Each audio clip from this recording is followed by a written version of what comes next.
premiers mois de 1945, le Japon est assommé. Les Américains ont reconquis le Pacifique.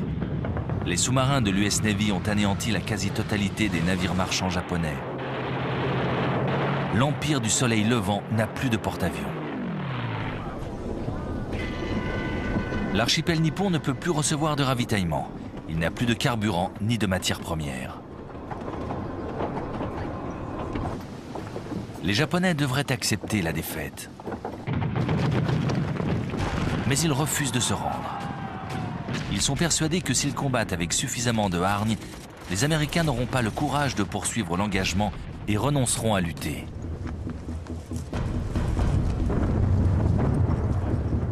Désormais, c'est sûr, la conquête du Japon provoquera un nouveau bain de sang. Tokyo ne lâchera rien. Combien de soldats américains devront encore tomber? Quels carnages feront suite à ceux de Tarawa ou Guadalcanal?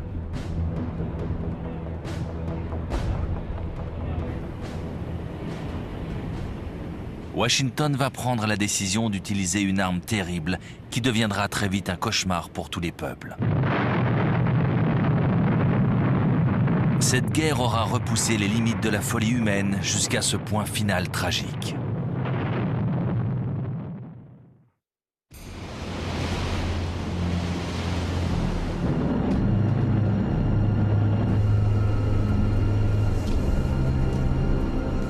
Début 1945, alors que les stratèges américains planifient la prochaine offensive contre le Japon, leur regard se porte sur l'île d'Iwo Jima. Elle se trouve à 1200 km de l'archipel nippon, ce qui en fait une base arrière parfaite pour attaquer le pays.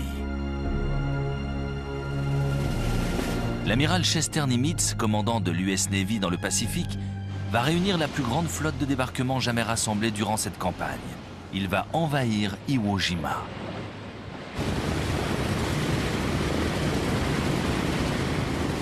Mais Nimitz ne veut prendre aucun risque.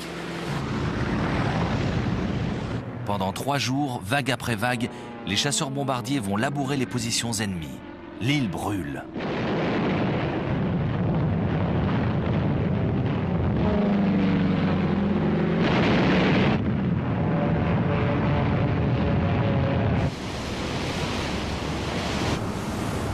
Le 19 février 1945, à l'aube, les canons des forces navales entament l'un des bombardements les plus longs de la guerre.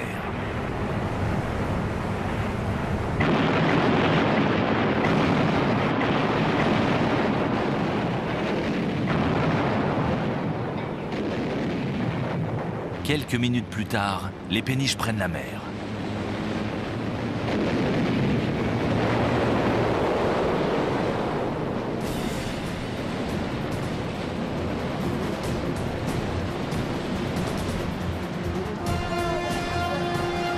Peu après 9 h du matin, les Marines débarquent sur les plages du sud-ouest d'Iwo Jima. Un silence de mort accueille les unités de pointe. Le bombardement aurait-il eu raison de la garnison japonaise? Non, un ouragan de mitraille se déclenche soudainement.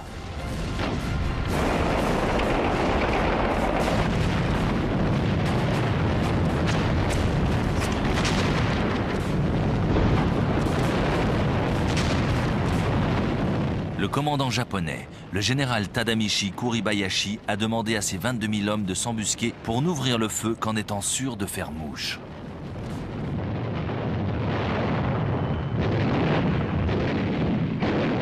Les tirs partent de tous les côtés. Les soldats japonais sont cachés dans un réseau de tunnels, de grottes et bunkers.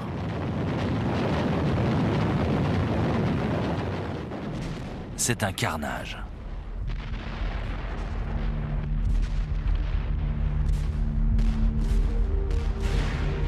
Pourtant, équipés de lance-flammes, des escouades parviennent à progresser dans cet enfer.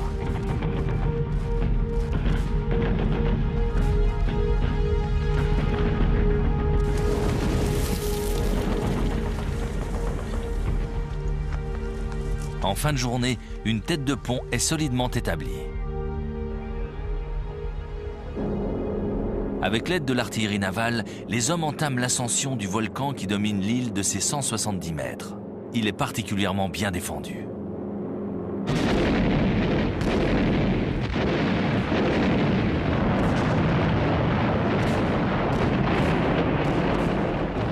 Il faudra 3 jours aux Marines pour atteindre le sommet. Ils doivent d'abord réduire au silence les positions camouflées dans la roche. Durant l'escalade, ils sont constamment soutenus par les tirs de barrage de l'aviation et de la marine.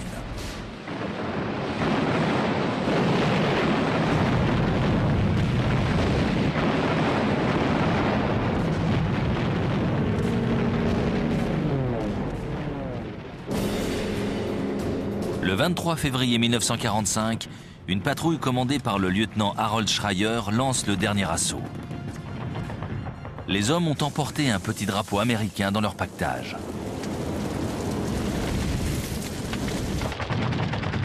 Ils atteignent le sommet et hissent la bannière étoilée en haut d'un mât improvisé.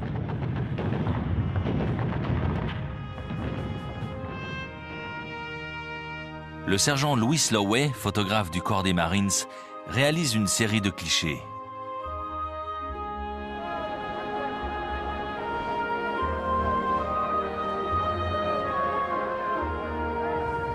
Soudain, sur les plages en contrebas, résonnent les cris de liesse des soldats. Certains s'effondrent en larmes. Dans la baie, les cornes de brume des navires retentissent.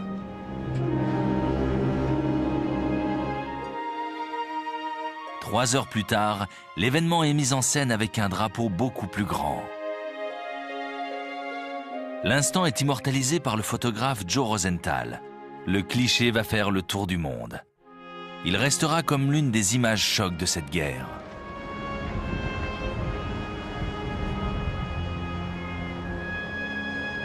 Mais la bataille d'Iwo Jima est loin d'être terminée.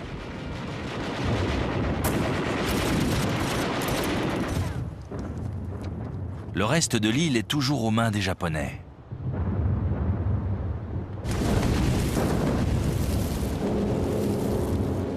Le jour suivant, les Marines s'emparent de l'un de ses principaux aérodromes.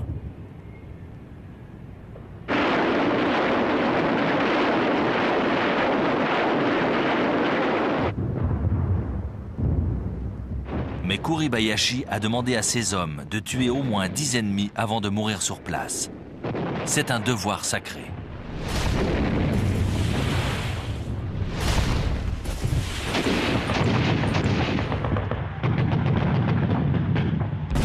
Chaque assaut, chaque offensive, chaque échauffourée se conclut dans un bain de sang. Certaines zones de combat portent des surnoms révélateurs comme The Meat Grinder, le hachoir à viande. Il faut 2 semaines de plus pour conquérir les 2 derniers terrains d'aviation.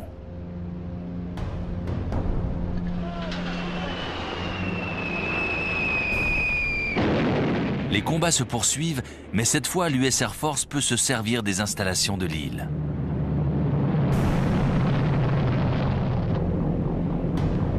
De la fin du printemps à l'été 1945, plus de 2500 bombardiers endommagés s'y poseront en urgence, sauvant ainsi la vie de leurs équipages.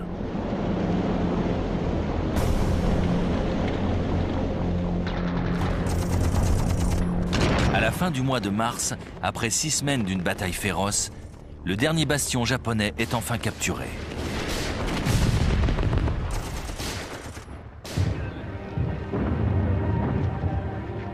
Triste victoire que celle d'Iwo Jima.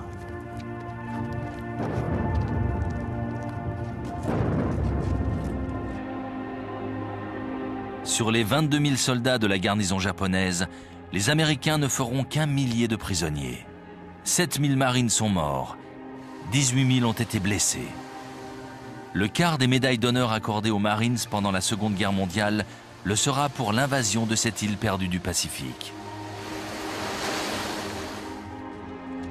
Les Américains ont enfin la base arrière dont ils avaient absolument besoin. Mais le coût faramineux de cette conquête laisse perplexe. Si les Japonais sont capables de se sacrifier pour un atoll, que se passera-t-il lors de l'invasion de leur mère patrie ?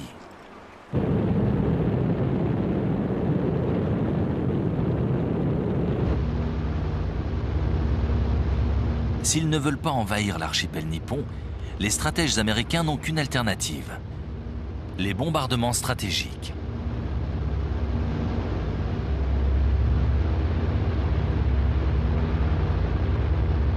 Pour ôter à l'Empire du Soleil Levant toute capacité de poursuivre la guerre, les Américains doivent lancer des flottes de bombardiers à l'assaut de ces infrastructures économiques. Pendant longtemps, l'application de cette tactique pour le moins radicale était impossible. Aucun bombardier ne possédait l'autonomie nécessaire pour atteindre l'archipel et en revenir. En avril 1942, quelques mois après l'attaque sur Pearl Harbor, l'US Navy avait tout de même réussi à lancer un raid de représailles sur Tokyo. Mais cette opération très risquée n'avait pas pu être renouvelée. Les généraux américains se trouvaient dans une impasse. Début 1944, les usines Boeing lançaient la production d'un bombardier lourd révolutionnaire, le B-29 Super Fortress.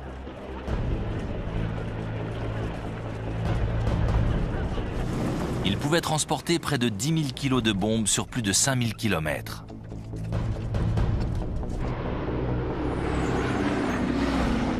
Désormais, l'archipel était à la portée des bases américaines les plus avancées dans le Pacifique.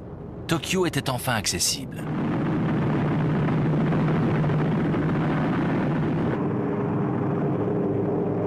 Durant l'été 1944, 9 mois avant le débarquement à Iwo Jima, les Super Fortress stationnés sur la base de Chengdu, au sud-ouest de la Chine, avaient entamé une série de raids sur le Japon.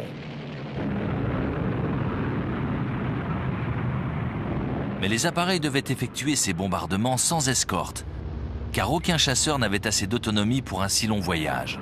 Pour leur sécurité, les escadrilles étaient également obligées de voler à haute altitude.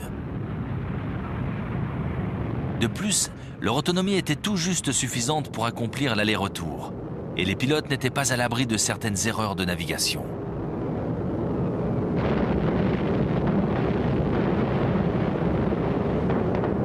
Bon nombre de projectiles rataient leur cible.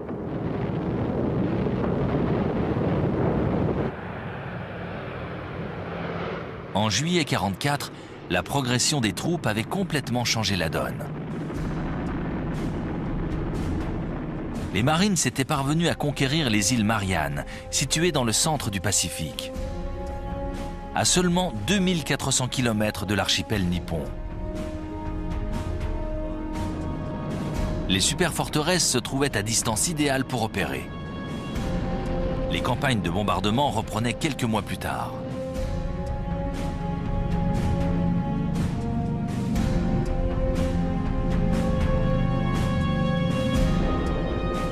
Le 24 novembre 1944, 100 B-29 décollaient des Mariannes avec pour objectif les usines aéronautiques de Nakajima.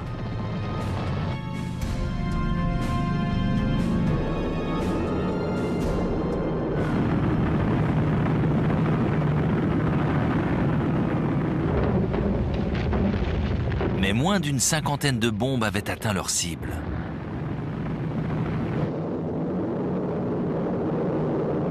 Les Américains s'étaient obstinés et avaient multiplié les attaques contre les sites industriels nippons. Mais les superforteresses volaient trop haut pour pouvoir atteindre leurs objectifs avec précision.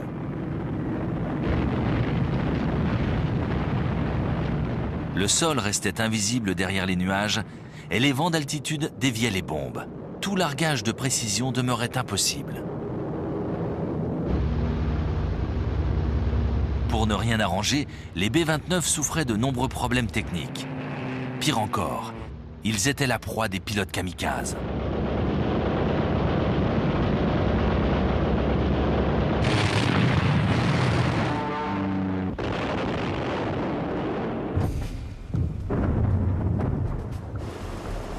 À l'hiver 1944, il était devenu très clair que les bombardements stratégiques ne fonctionnaient pas. Si les Américains voulaient obtenir la reddition de leur ennemi, il fallait trouver autre chose.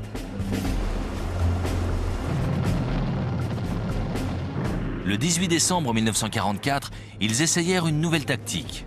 84 B-29 décollèrent de Chengdu. Leur mission, bombarder les positions japonaises à Hangzhou sur les bords du fleuve Yangtze.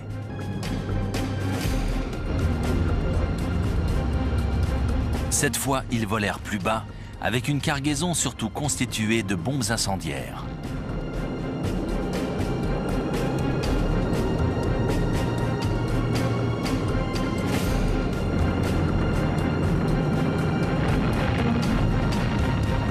Hangzhou fut dévasté.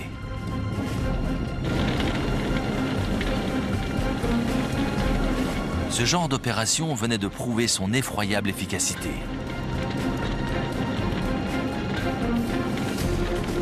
Les Américains prirent alors la décision d'employer ce type de projectile lors de bombardements à moyenne altitude. Le commandant américain, le général Curtis LeMay, lança une vaste campagne de bombardement, s'inspirant de celle initiée par les Britanniques au-dessus du Reich.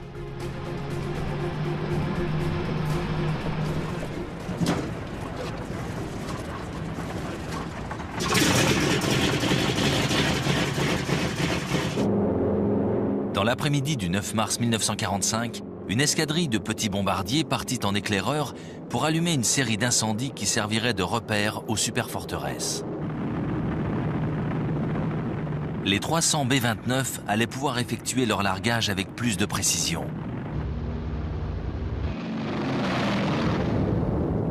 Parvenus sur l'objectif à 1500 mètres d'altitude, ils lâchèrent 2000 tonnes de bombes incendiaires sur Tokyo. Les maisons traditionnelles en bois furent la proie des flammes. Une véritable tempête de feu s'était levée sur la ville, engloutissant tout sur son passage, dévorant les habitants en fuite.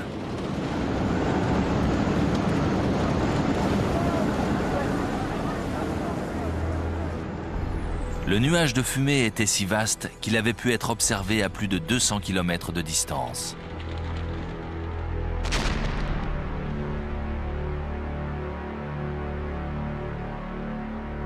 Le lendemain matin, 30 km² avaient littéralement disparu de la carte.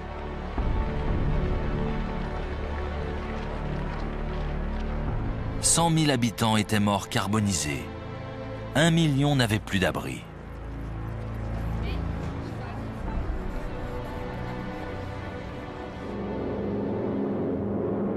Tokyo n'avait pas été la seule ville visée par ces attaques.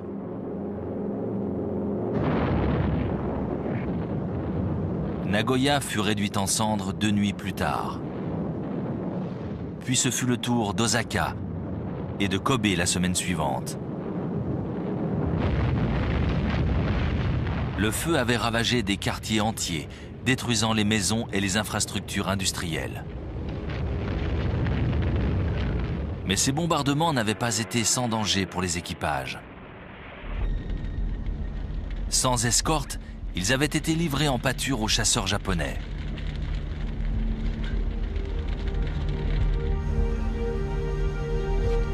Le total des pertes avait grimpé en flèche.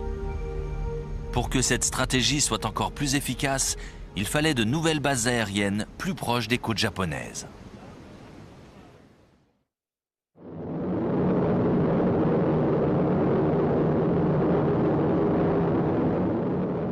Lorsqu'Iwo Jima tombe, les Américains disposent enfin du point d'appui tant espéré. L'aérodrome est à distance idéale pour les chasseurs d'escorte, les célèbres Mustangs.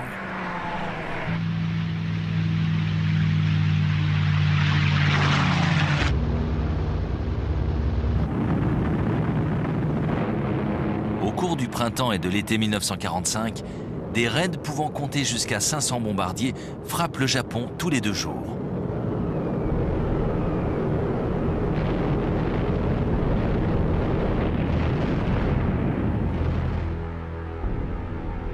Une fois les zones industrielles de premier plan détruites, le général LeMay décide d'attaquer des cibles de moindre importance. Mais en dépit des dommages catastrophiques que ces raids occasionnent, la population japonaise ne semble pas fléchir.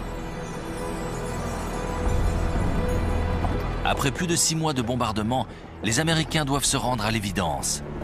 Ce n'est pas comme ça qu'ils feront plier le Japon. La mise en place d'une opération à grande échelle pour envahir l'archipel est devenue quasiment inévitable.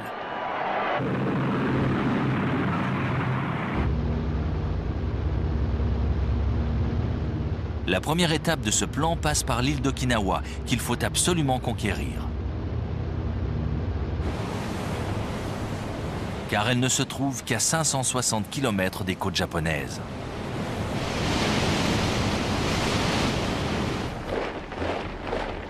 Mais Okinawa est défendue par plus de 120 000 soldats. Leur chef, le général Mitsuru Ushijima, est déterminé à faire de cette île le tombeau des Marines qui oseront l'attaquer.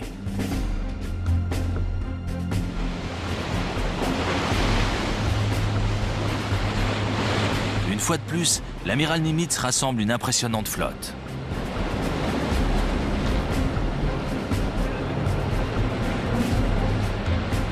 Elle ne compte pas moins de 40 porte-avions et 18 cuirassés.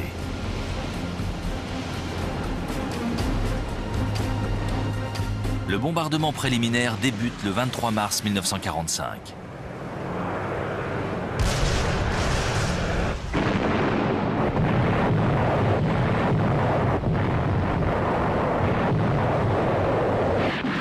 Il va durer une semaine entière.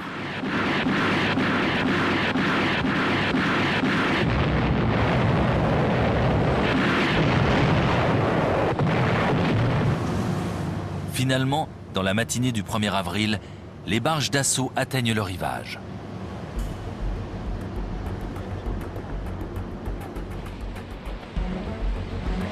À leur grande surprise, les 50 000 Marines qui débarquent ce jour-là ne rencontrent aucune opposition. C'est dans un silence de mort qu'ils débutent leur progression. L'angoisse monte. À la tombée de la nuit, la tête de pont s'est enfoncée de 3 km dans les terres.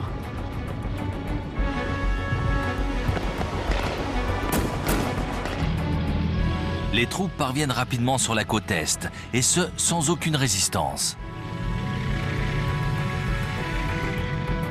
Mais le 4 avril, alors que les forces américaines se sont réparties en deux groupes, les combats éclatent.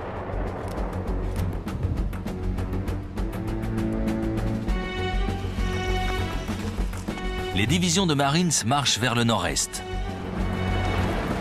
Les unités de l'armée de terre avancent vers le sud.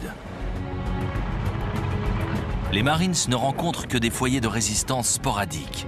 En moins de 3 semaines, ils s'emparent du nord de l'île. Mais au sud, les combats sont plus meurtriers. Les hommes de l'armée de terre doivent faire face à une défense féroce.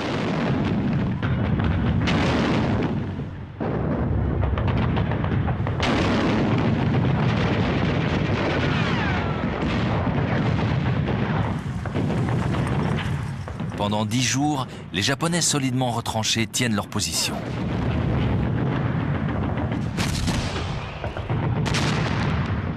Ils évoluent dans des réseaux de galeries et de grottes difficiles à déceler et à détruire.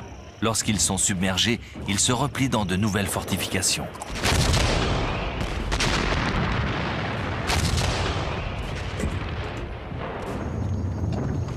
Parallèlement, le commandement nippon lance une attaque aérienne d'envergure sur la flotte d'invasion.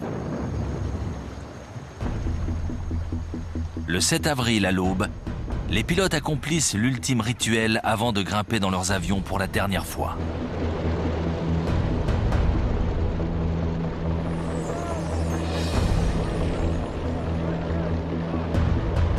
« 700 appareils, dont 350 chasseurs kamikazes, décollent de leur base pour fondre sur les bâtiments de l'US Navy.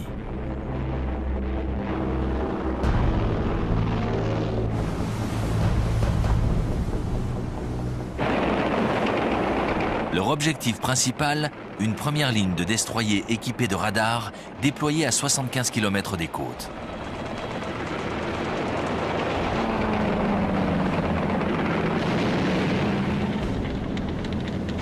À la fin de la journée, 2 destroyers ont été coulés. « 24 vaisseaux ont également été endommagés.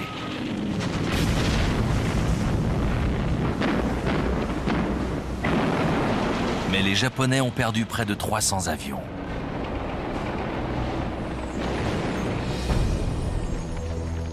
Les jours suivants, ils emploient une nouvelle arme. Oka, ou fleur de cerisier. C'est le nom d'un planeur monoplace, une véritable bombe volante pilotée par un kamikaze.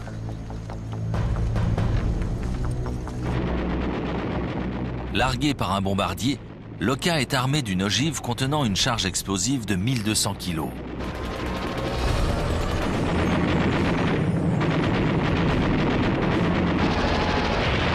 Le 12 avril, un autre destroyer est touché.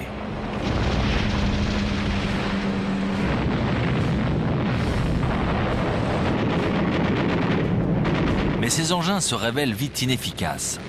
Les kamikazes ont du mal à les contrôler et les pilotes américains apprennent rapidement à les intercepter.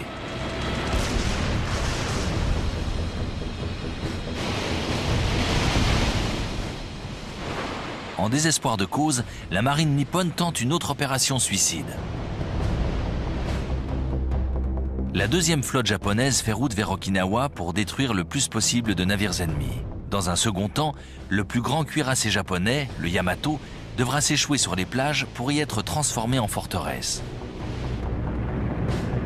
Mais le géant des mers est repéré par les sous-marins de l'US Navy dès qu'il s'approche des côtes. 386 chasseurs bombardiers s'envolent à sa rencontre.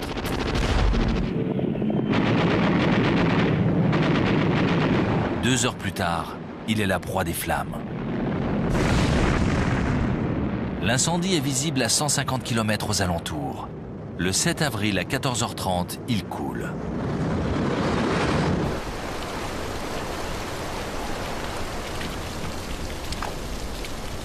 Sur l'île d'Okinawa, des pluies torrentielles ont transformé le champ de bataille en bourbier. Au sud, les combats vont durer un mois.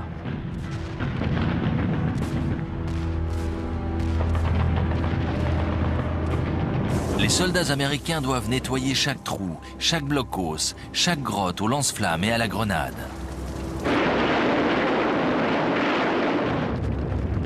Les Marines tombent dans des pièges. De lourdes contre-attaques font des dégâts dans leurs rangs. Les Japonais ne lâchent rien. Acculés, ils préfèrent se suicider.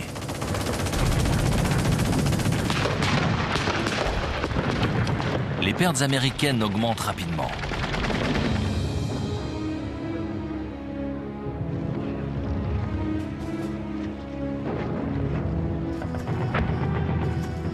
Le 1er juin, la ville de Shuri tombe enfin.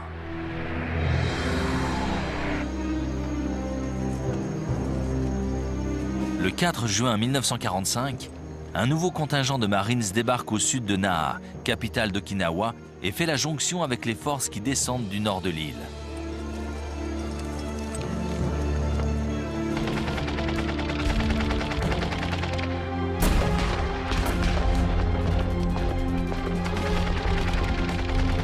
Ils s'emparent de l'aérodrome, mais de violents combats se poursuivent jusqu'au 17 juin, date à laquelle le dernier complexe de fortification est encerclé.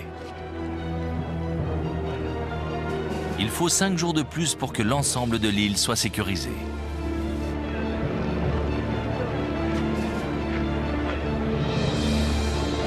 Le 21 juin, les généraux Sho et Ushijima exécutent le suicide rituel en se faisant harakiri.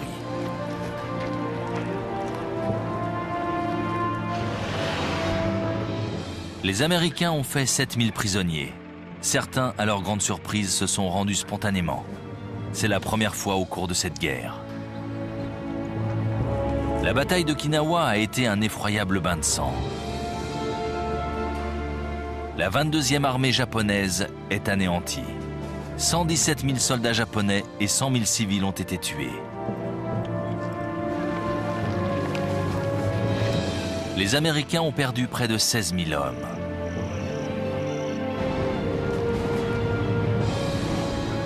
Cette campagne sanglante laisse présager de la tuerie que provoquerait un débarquement sur l'archipel nippon. Les stratèges américains ont besoin d'une solution pour contraindre les Japonais à cesser le combat une fois pour toutes.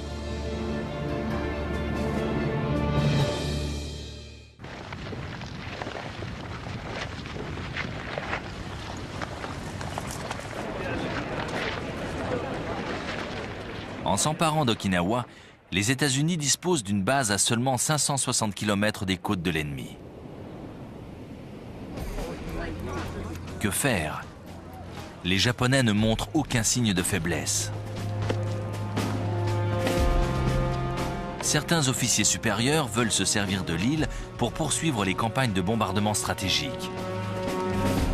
Mais les raids meurtriers du début de l'année 1945 n'ont pas fait fléchir la politique suicidaire de Tokyo. Les bombardements seuls ne vaincront pas la détermination des Japonais. La seule autre option est l'invasion. Mais à quel prix?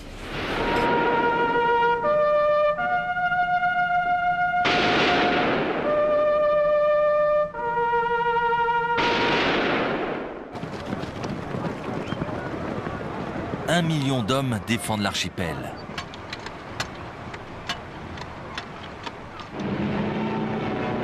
Ils auront le soutien de 5000 avions. De nouveaux kamikazes sont formés tous les jours.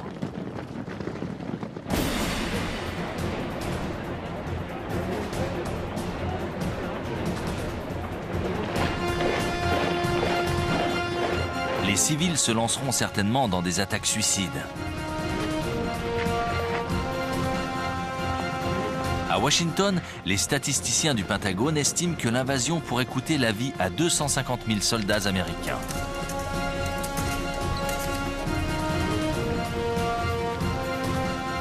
C'est dans ces circonstances qu'au mois de juillet 1945, le nouveau président des États-Unis, Harry Truman, se penche sur les derniers résultats de l'un des programmes de recherche scientifique alliés, le projet Manhattan.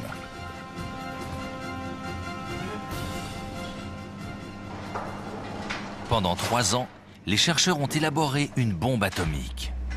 La puissance de cette arme repose sur la fission de l'atome qui dégage une énorme quantité d'énergie. Sa capacité de destruction est inimaginable.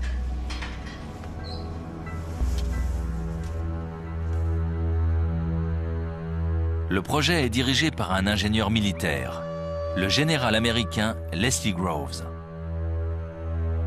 Le directeur scientifique, Robert Oppenheimer, n'a que 39 ans. Il a obtenu son diplôme de physicien à l'Université de Californie. En 3 ans, le programme est parvenu à recruter la plupart des meilleurs scientifiques alliés. 2 matériaux radioactifs entrent dans la composition des nouvelles bombes.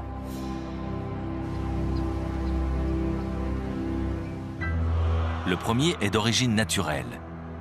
C'est l'uranium, aussi appelé uranium-235. Il est traité dans une grande usine à Oak Ridge, dans le Tennessee. Le second n'est autre que le plutonium, une matière fissile obtenue grâce à l'un des premiers réacteurs nucléaires situé à Hanford, dans l'État de Washington. Les recherches sont coordonnées et conduites par une équipe de scientifiques réunis dans le laboratoire national de Los Alamos, situé dans le désert du Nouveau-Mexique.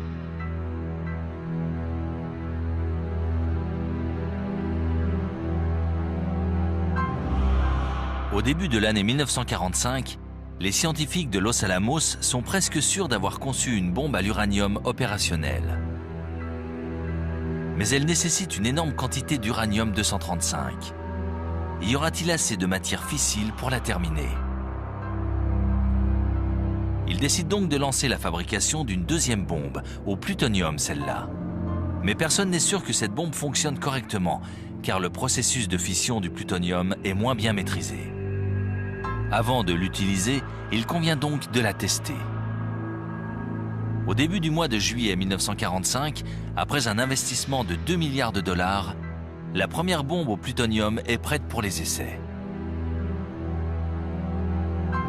Gadget, comme elle a été surnommée, va être larguée d'une immense tour d'acier construite dans le désert du Nouveau-Mexique. À 5h30 du matin, ce 16 juillet 1945, l'ère atomique débute.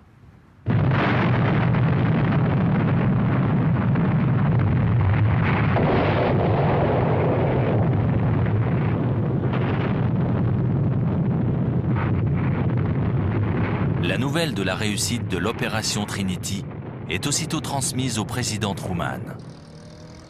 Comme Staline et Churchill, il vient d'arriver dans la banlieue de Berlin, à Potsdam, où va s'ouvrir une conférence sur l'avenir de l'Europe. Truman n'a aucune hésitation.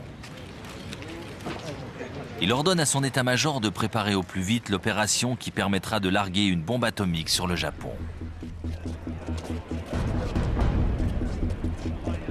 2 bombes. L'une à l'uranium, surnommée Little Boy, petit garçon, et l'autre au plutonium, appelé Fat Man, le gros homme, sont transportés en secret vers les îles Mariannes.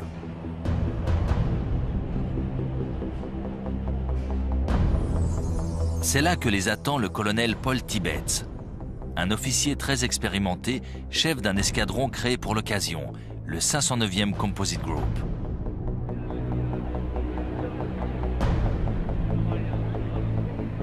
Le 6 août, à 2h45 du matin, Tibbets conduit son bombardier B-29 au bout de la piste d'envol. Le Enola Gay, ainsi baptisé en hommage à sa mère, transporte Little Boy.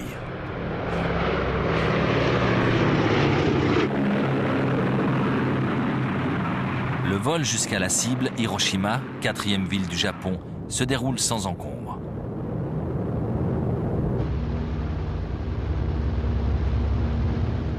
À 8h du matin, dans un ciel resplendissant, le Enola Gay aborde l'objectif à 10 000 mètres d'altitude.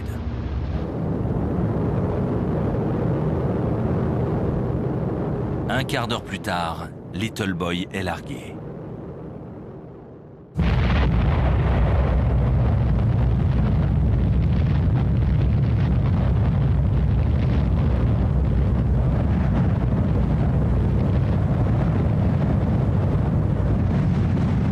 La bombe explose à 580 mètres au-dessus de la ville, 43 secondes après avoir quitté la soute.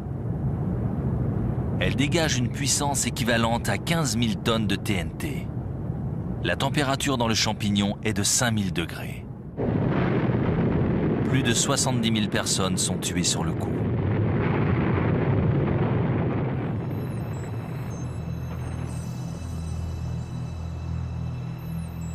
L'onde de choc arrase tous les bâtiments dans un rayon de 8 km.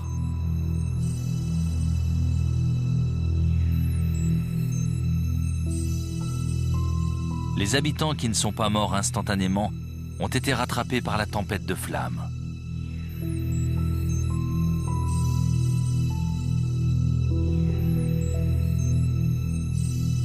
Certains ont été rendus aveugles par la boule de feu, d'autres sont terriblement brûlés. Dans les semaines qui suivent, des milliers de personnes vont mourir des effets de l'irradiation.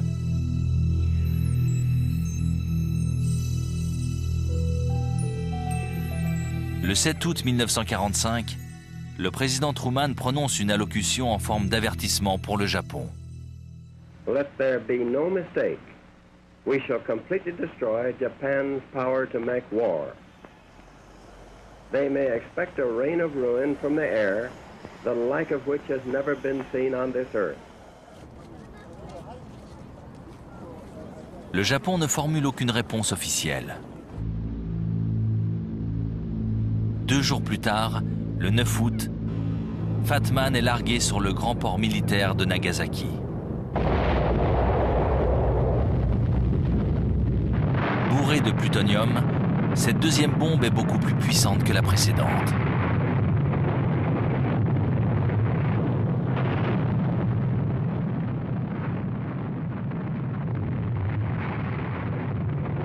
La cible n'est d'ailleurs pas ajustée correctement, mais les dégâts n'en sont pas moins apocalyptiques.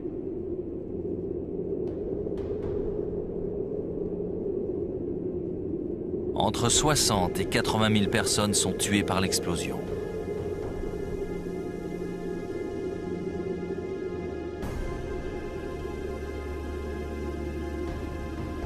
Désormais, le gouvernement japonais sait que les Américains n'hésiteront pas à faire exploser une 3e bombe. Pour autant, la reddition de l'Empire du Soleil levant n'est pas évidente.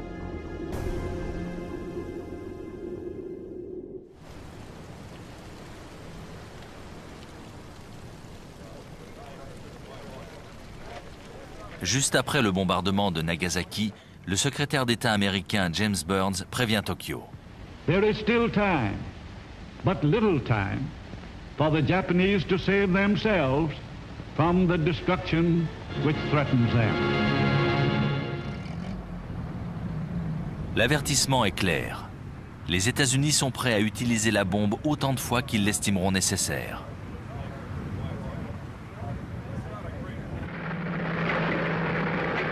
Les autorités japonaises infléchissent leur position.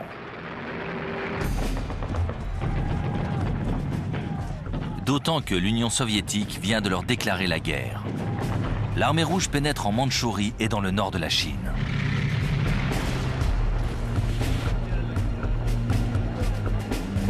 Joseph Staline poursuit ses démonstrations de puissance. Mais l'allié communiste a désormais un coup de retard sur les États-Unis.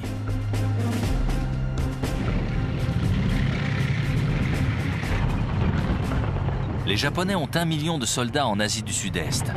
Mais l'offensive russe ne peut pas être endiguée. Le gouvernement nippon est dans l'impasse.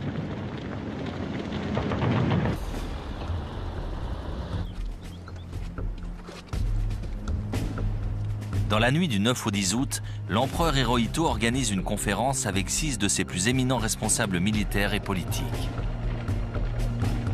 Les participants sont divisés. 3 d'entre eux, dont le Premier ministre, le baron Kantaro Suzuki, réclament la paix. Les 3 autres souhaitent poursuivre la lutte. Sur la requête du Premier ministre, c'est l'empereur qui va devoir trancher.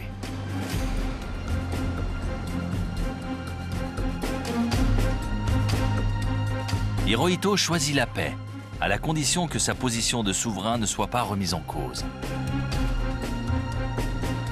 Dans la journée du 10, la déclaration nippone est expédiée au secrétaire d'État américain James Burns. Ce dernier la rejette catégoriquement. Les États-Unis n'accepteront qu'une reddition inconditionnelle.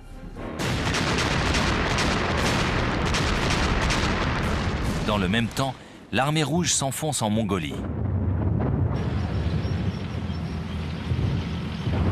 Les chasseurs et les bombardiers américains survolent librement l'archipel nippon. Ils attaquent sans répit des objectifs militaires et les voies de communication.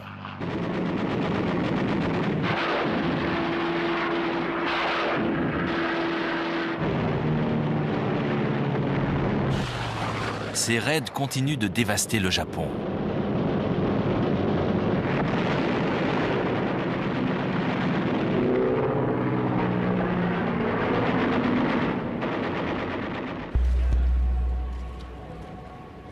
Le 14 août, l'administration Truman accepte de maintenir l'empereur Hirohito à son poste à condition qu'il se mette aux ordres du commandant des forces d'occupation alliées, le général MacArthur.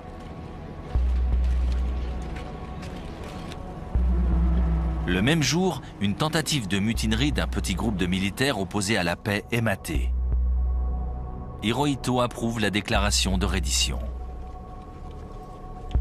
Ce jour-là, le président Truman annonce que le Japon s'est rendu sans condition. I deem this reply a full acceptance of the Potsdam Declaration, which specifies the unconditional surrender of Japan. Aussitôt, une foule en liesse envahit toutes les villes des États-Unis.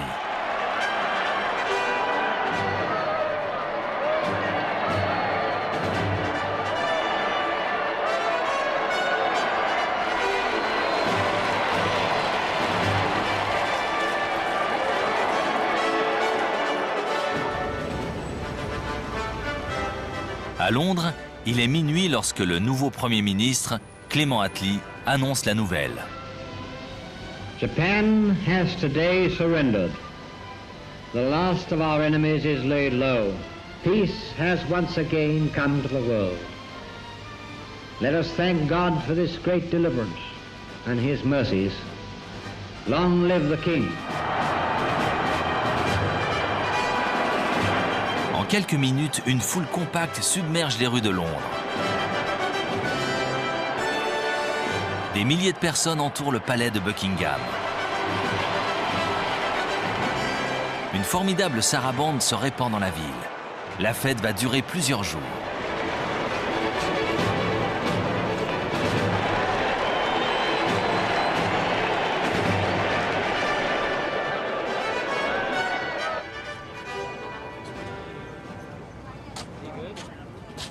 Le 15 août, le peuple japonais entend la voix de son empereur pour la première fois de son histoire.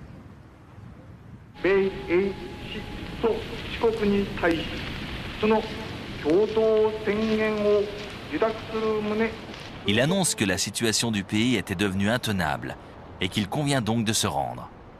Il demande également aux militaires de déposer les armes.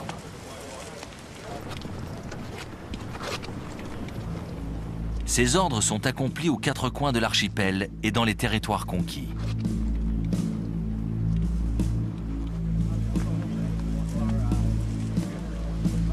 Mais malgré le cessez-le-feu, l'armée rouge poursuit sa progression en Mandchourie.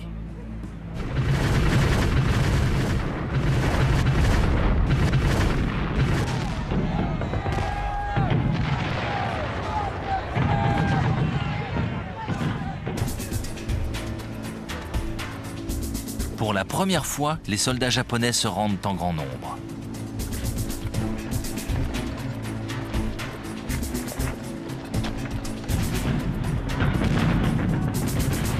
Cela n'arrête pas l'avancée des soviétiques, déterminés à s'emparer de plus de territoires. Staline n'ordonne la fin des hostilités que la semaine suivante. Ses troupes ont pris le contrôle de la Mandchourie, de la moitié de la Corée et d'une partie du nord de la Chine.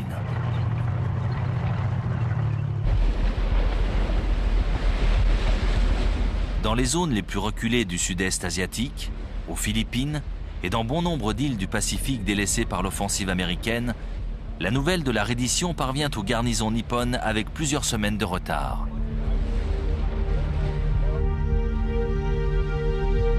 Certains soldats japonais cachés dans la jungle vont même poursuivre la lutte pendant près de 30 ans.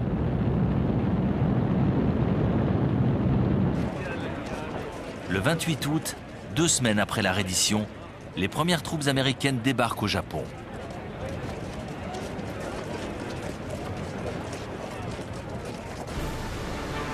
Une énorme armada de l'US Navy croise désormais dans la baie de Tokyo. Les navires américains défilent devant les épaves rouillées de la fière flotte japonaise qu'ils ont si largement battue.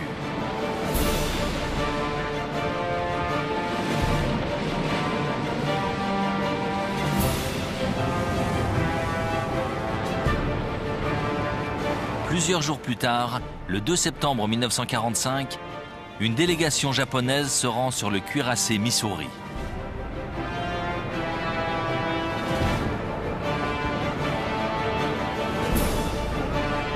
C'est là que le ministre des Affaires étrangères du Japon signe la capitulation de son pays.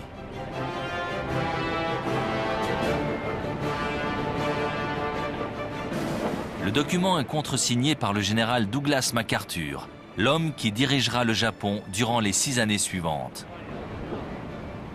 As Supreme Commander for the Allied Powers, I announce it my firm purpose, in the tradition of the countries I represent, to proceed in the discharge of my responsibilities with justice and tolerance.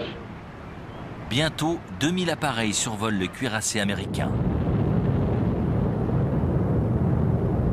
Les États-Unis étalent leur puissance à la face du monde et montrent aux Soviétiques qu'ils ont vaincu seuls dans le Pacifique.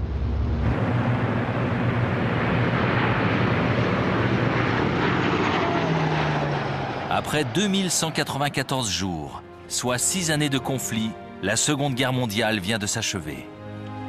La détermination et le sens du sacrifice de l'Empire du Soleil levant ont été balayés par une arme terrifiante. Mais cette paix nouvelle est en équilibre précaire. Le monde est désormais divisé en 2 blocs. L'Est et l'Ouest se font face. Un autre conflit commence sous la menace glaciale du péril atomique. 2 grandes puissances tiennent entre leurs mains le sort de la planète. C'est la guerre froide et le début d'une nouvelle ère dans l'histoire du monde.